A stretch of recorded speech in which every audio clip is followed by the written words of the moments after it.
মক্কার মুশরিকদের নির্যাতন দিন দিন বেড়েই চলছিল। তারা সবসময় চেষ্টা করত মহানবী সাল্লাল্লাহু আলাইহি ওয়াসাল্লাম এবং মুসলিমদের সর্বোচ্চভাবে অপমান ও কষ্ট দেওয়ার। ঠিক এমন কঠিন সময় ঘটে এক চমকপ্রদ ঘটনা। মহানবী সাল্লাল্লাহু আলাইহি ওয়াসাল্লামের প্রিয় চাচা হামজা রাদিয়াল্লাহু হঠাৎ ইসলাম গ্রহণ করলেন। তবে তার ইসলাম গ্রহণের পেছনের কাহিনীটি ছিল সত্যি বিস্ময়কর ও মনে দাগ কেটে যাওয়ার মতো।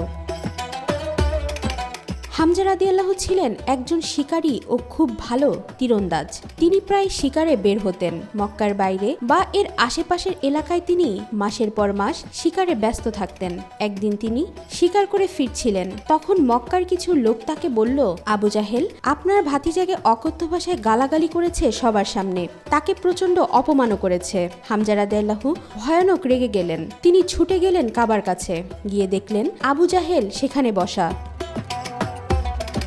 আবু জাহেলকে দেখে তার মাথায় রক্ত উঠে যায়। তিনি তার ধনুক হাতে নিয়ে আবু জাহেলের গালে এক প্রচন্ড চড় মারলেন।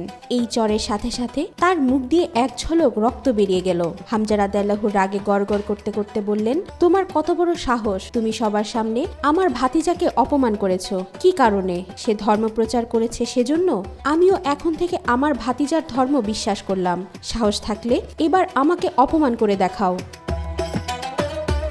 হামজা রাদিয়াল্লাহুর কথা শুনে আশেপাশের কিছু মুশরিক চলে এলো আবু জাহেলের পক্ষে কথা বলতে। আবু জাহেল তাদের বাধা দিয়ে বলল, থাক, ওকে কিছু বলো না, আমি একটু বেশি করে ফেলেছি, এতটা অপমান করা উচিত হয়নি। হামজা রাদিয়াল্লাহু রাগে অন্ধ হয়ে তার কথা শুনলেন। যখন তিনি বাসায় আসলেন আর রাগ কিছুটা কমলো, তখন তিনি চিন্তা করা শুরু করলেন পুরো ঘটনাটা। তিনি মনে মনে ভাবলেন, হাই, আমি কি করলাম? আমি তো রাগের মাথায় বলে আসলাম যে আমি ইসলাম কবুল করেছি, কিন্তু আমি তো জানি না এটা সত্য না মিথ্যা। আমি তো ইসলাম সম্পর্কে কিছুই জানি না। হামজা রাদিয়াল্লাহু একটা গোত্রের প্রধান ছিলেন। তিনি সবার সামনে যেহেতু ঘোষণা দিয়েছেন, এখন তিনি এই ঘোষণা ফিরিয়েও নিতে পারছেন না। ফিরিয়ে নিলে তার আর কোনো সম্মান থাকবে না। এরপর হামজা রাদিয়াল্লাহু আল্লাহর কাছে দোয়া করলেন। তিনি বললেন, হে আল্লাহ, আমি রাগের মাথায় এমন একটা কথা বলে ফেলেছি যা আমি আর ফিরিয়ে নিতে পারবো না। যদি মুহাম্মদের ধর্ম সত্যি হয় তবে আমার অন্তরকে আপনি সেদিকেই পরিচালনা করুন, আর যদি এটা মিথ্যা হয় তবে এখনই যেন আমার মৃত্যু হয়।